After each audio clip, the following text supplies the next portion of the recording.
Nuevamente, muchísimas gracias por la oportunidad en esta jornada científica nororientales de ATIMED.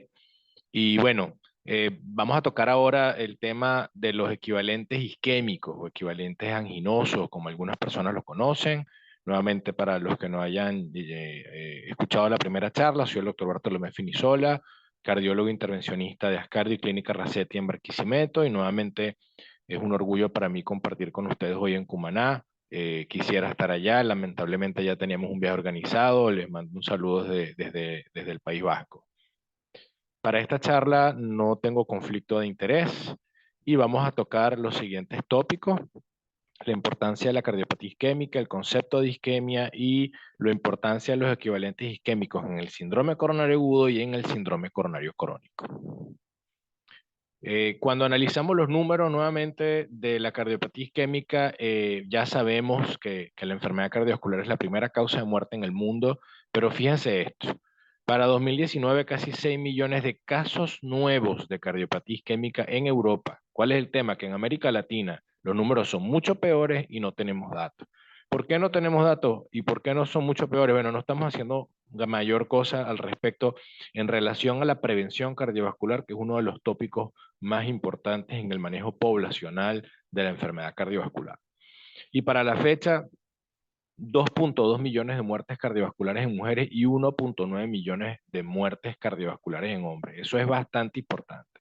De esas muertes cardiovasculares, 44% de las mujeres es por cardiopatía isquémica y 38% en los hombres es por cardiopatía isquémica. Por lo tanto, estamos ante, yo lo llamaría una cosa entre epidemia y pandemia, porque realmente los números siguen incrementándose y el manejo nuestro, si les comento algo, nosotros estábamos apegados a la línea de la World Heart Federation de reducir el 25% de los eventos cardiovasculares o de la morbilidad cardiovascular para el 2025, y esos números no pareciera que estén dando. Esperemos que haya un cambio en la curva, pero la realidad es que aún con la insistencia en la prevención, no solamente en la hipertensión arterial, que como ya lo saben es sumamente importante, sino como en la ingesta de sal, en el ejercicio físico y en el control de la dislipidemia, pues realmente no estamos logrando los números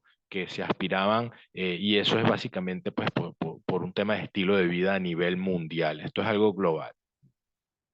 Y hablando un poco sobre la isquemia como concepto, ya teniendo claro de la importancia del tópico, para nosotros es sinónimo de angina, ¿no? Es muy difícil hablar de isquemia y en los lineamientos van a conseguir siempre angina, angina, angina. Por lo tanto, es importante que todo dolor torácico tiene que considerarse como sospechoso de un problema coronario. Es muy difícil que uno pueda dar de alta a un paciente con un dolor torácico sin un electro, y es lo que generalmente escuchamos y vemos cuando los pacientes vienen con eventos, lo que conocemos popularmente como caminados, es porque alguien consideró que ese dolor torácico no era de etiología cardíaca, y cuando vemos las secuelas, pues son devastadoras. Por lo tanto, uno de los mensajes claros que hay que llevarse en el concepto o hablando sobre angina, sobre isquemia, es que todo dolor torácico, independientemente de sus características, debe ser evaluado con algo básico que muchas personas deberíamos tener. Sé que en algunos centros públicos e inclusive privados no lo tenemos a la mano, pero el electrocardiograma es una herramienta básica. Entonces, todos somos inocentes hasta que se demuestre lo contrario, pero igual duermes en el calabozo. ¿A qué me refiero con eso? Todo paciente con dolor torácico no debe ingresar a una unidad de cuidados coronarios, pero sí definitivamente hasta que no se haga un protocolo de descarte no se debe referir o ingresar a la casa. Y esto, por ser un síntoma, tenemos que estar abiertos a todas las formas en que se pueda manifestar.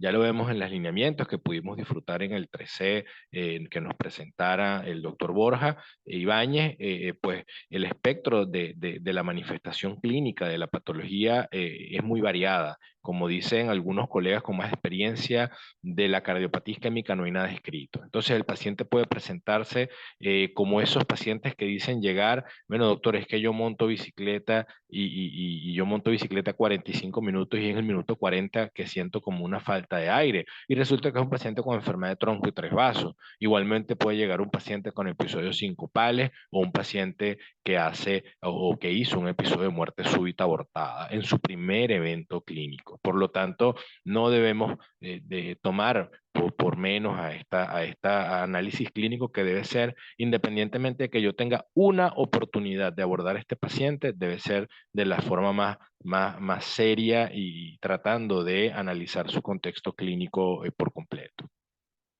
Y estos son los equivalentes anginosos que nosotros tenemos que tomar en cuenta: el síncope, la disnea, el dolor no anginoso en absoluto, que no lo llamaríamos angina, un dolor torácico en los hombros, un dolor torácico en la boca del estómago que no tiene relación. Bueno, todos ellos pudieran acompañarse, inclusive pudieran estar presentes más de uno de ellos, lo que le da un valor clínico que, aunque no está demostrado en estudios para el ejercicio clínico diario, sí le da cierta importancia mayor en relación a qué tan profundo debe ser el estudio cardiovascular del paciente.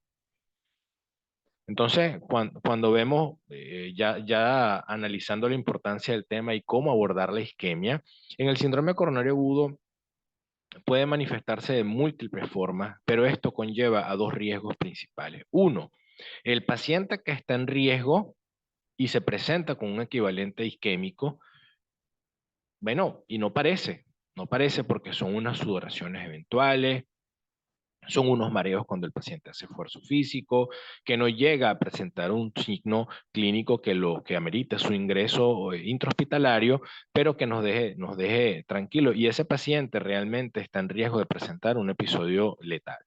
Y luego el paciente que está claro que tiene el evento clínico, pero que no tratamos precozmente porque, bueno, decimos, mira, es que realmente no fue una angina persistente o no limitó la capacidad física del paciente, por lo tanto, podemos manejarlo como algo que se llama de bajo riesgo. Y eso es importante conocerlo. ¿Por qué? Porque muchos de estos pacientes, cuando llegan a la evaluación inicial, quien realiza este tamizaje, algunas veces es un médico, digamos, con un poquito menos de kilómetros encima, un interno en la emergencia, algunas veces es personal paramédico, ya sea el portero del centro médico, ya sea la enfermera del centro médico, ya sea el técnico cardiopulmonar de la unidad, que es quien hace el primer abordaje. Entonces, esto es una prueba de que hay que hacer educación de todo el equipo y que ya una vez que hagamos el análisis médico, la evaluación tiene que incluir no solamente el interrogatorio, no solamente el examen físico, sino también un electro. Si es posible, un ecocardiograma transtorácico. Ya se está desarrollando de hace años el tema de la ecocardioscopia y y ahora hay dispositivos portátiles que, no, que son prácticamente del tamaño de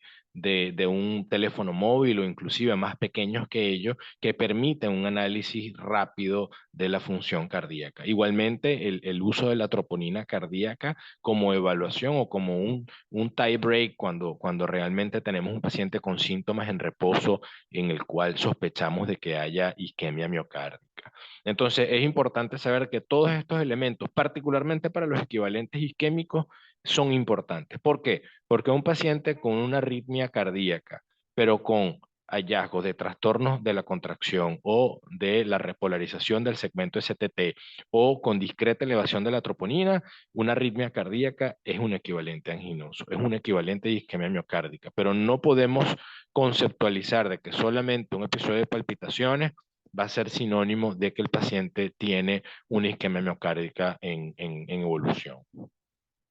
Y entonces, para conocer particularmente quiénes son aquellos que pueden presentar esos episodios como síntomas vagales, episodios de disnea, palpitaciones, hay un grupo bastante claro que es un grupo de mujeres o mayores de 65 años o diabéticos con más de una característica de las que les acabo de mencionar, incrementa las probabilidades de que su manifestación no sea dolor torácico, sea alguna de estas que ya dijimos previamente.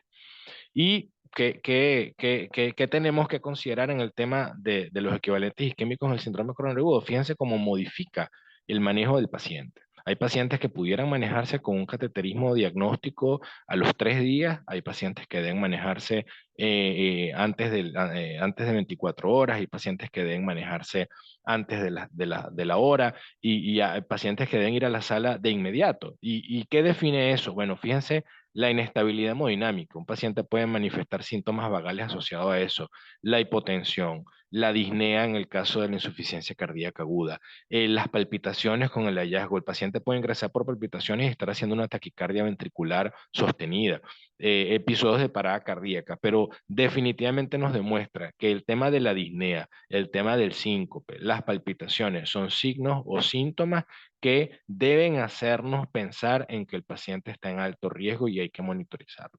Y también el tema de alto riesgo, pues son pacientes reclasificados por cambios en el electrocardiograma que debemos tomar en consideración.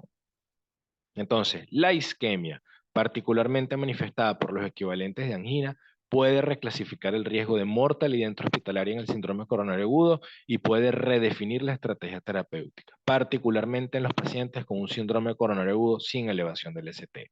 Muchas veces damos, no, este paciente tiene troponina negativa, pero está haciendo una taquicardia ventricular, ese paciente es considerado de muy alto riesgo. Por lo tanto, hay que ponerle el ojo. En el síndrome, en el infarto con elevación del ST, pues no varía mucho porque va de inmediato una terapia de reperfusión, sea con trombolisis o con una angioplastia primaria, pero en el evento clínico sin elevación del ST muchas veces queremos clasificar y queremos tener extra garantía de que el paciente realmente ha meritado el estudio y estos hallazgos de disnea en reposo, de síncope o de palpitaciones con hallazgos de arritmia ventricular modifican el manejo de estos casos. Y no lo digo de manera, digamos, aislada para el tema de los pacientes que recién ingresan. Es que el único indicador para manejar un paciente con una angioplastia de rescate o un cateterismo de novo primario en contexto de que hayan pasado las 12 horas del inicio del dolor, es que el paciente tenga angina o equivalentes anginosos. Por lo tanto, es importante, este no es un paciente que se evalúa en la mañana y se evalúa en la tarde. Este es un paciente que permanentemente se debe estar interrogando los síntomas porque los equivalentes isquémicos o equivalentes anginosos pueden ser determinantes en que el paciente vaya a la sala de hemodinamia o no vaya a la sala de hemodinamia si es que ingresó o por lo que conocemos como un infarto caminado. Entonces, la indicación sólida de intervenir luego de trombolisis o luego de pasadas las 12 horas es si nos encontramos ante la presencia de isquemia recurrente, lo que puede ser dado por equivalentes, como ya lo hablamos. Y en el síndrome coronario crónico, bueno, ya conocemos que la angina típica, eso lo había descrito ya el doctor Diamond en 1983, dolor opresivo, precordial, irradiado a mandíbula y brazo, desencadenado por ejercicio físico, atenuado con el uso de nitratos, y eso lo cualifica entre típica, atípica y no anginosa y la severidad según la Sociedad Cardiovascular Canadiense. Entonces ya estos son conceptos claros. ¿Dónde entramos aquí los equivalentes anginosos? Bueno, fíjense como ya por primera vez desde que se desarrollaron las guías del manejo de síndrome coronario crónico se incluyó el concepto de la disnea. Ahora la disnea es capaz de ofrecer una, digamos, una opción a los pacientes que se manifiestan con equivalentes de isquemia o equivalentes anginosos. Y fíjense cómo, particularmente en las mujeres, confiere un valor discretamente mayor al de dolor torácico no anginoso. Por eso es que es importante tenerlo en cuenta, porque la disnea tiene su particularidad como el más importante de los equivalentes isquémicos y o no tanto el más importante, pero sí el más frecuente. Y entonces tenemos que tomar en consideración que estos síntomas, aunque en conjunto no los conseguimos dentro de las guías del manejo del síndrome coronario crónico, sí los vamos a conseguir como cada uno aislado en indicación de coronariografía, por decir un ejemplo, o en el manejo de estos pacientes. Pacientes que presentan episodios sincopales con cambios en la motilidad en el eco y en el electro tienen indicación de coronariografía. Pacientes con palpitaciones y hallazgo de arritmia ventricular en reposo o inducidas por el ejercicio, tienen indicación de coronariografía diagnóstica. Pacientes con disnea y trastornos de contracción, particularmente con fracción de eyección menor a 50%, tienen indicación de coronariografía. Pacientes con insuficiencia cardíaca con fracción de eyección reducida tienen. Entonces, vemos cómo estos equivalentes en cada uno de sus guías o en cada uno de sus lineamientos demuestran que tienen la indicación de estudiar de forma más profunda el caso y de analizar en contexto del paciente. Entonces, para llevar a casa, la angina y sus equivalentes son el síntoma cardinal de la patología más letal del mundo. El entrenamiento en su adecuada identificación es fundamental para todos los estratos de servicio de salud. No hacemos nada recibiendo muchos infartos caminados. Es muy importante que nosotros tengamos un equipo que esté pendiente de que los pacientes que ingresan con alguna clínica sugestiva de isquemia sean evaluados antes de ser dados de alta. La isquemia en sus manifestaciones severas y recurrentes es capaz de modificar el pronóstico y la estrategia en el síndrome coronario agudo, y para el tema crónico ya los equivalentes de angina están reconocidos por su poder predictivo de enfermedad coronaria y eventos clínicos de alto riesgo de mortalidad. Nuevamente, muchísimas gracias al comité organizador, a todo el grupo de ATIMED.